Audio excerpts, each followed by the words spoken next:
Welcome to WheelsEdge. If you are new to this channel, do subscribe and click bell icon for instant notifications. Let's move on to the video.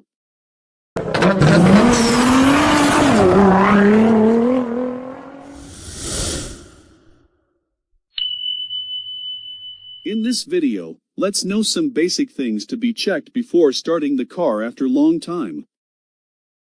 First, check the engine oil of the car.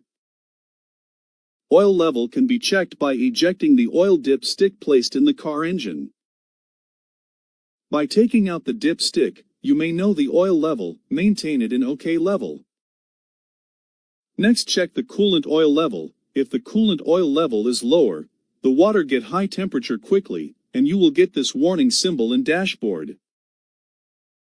If you continually drive with low-level coolant, the engine gaskets may damaged and leaks occurs. To avoid this, check the coolant level in radiator by opening radiator cap and maintain the coolant level in engine coolant reservoir. The reservoir is represented with this symbol. If you are in cold region, use antifreeze coolants. Next, check other fluids such as brake oil, power steering oil, and windscreen washer.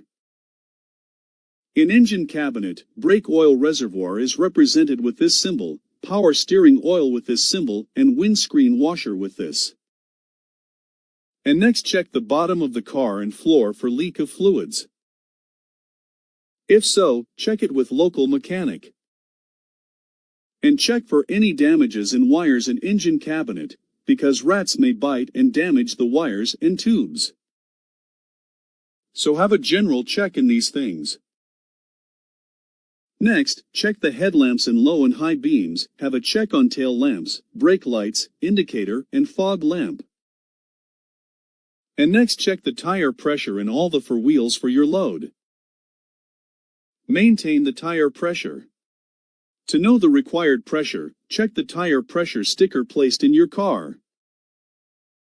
Have all this basic checks before starting your car after long time. If you like this video, press the like button below. Do subscribe and click the bell icon for future videos. Thanks for watching.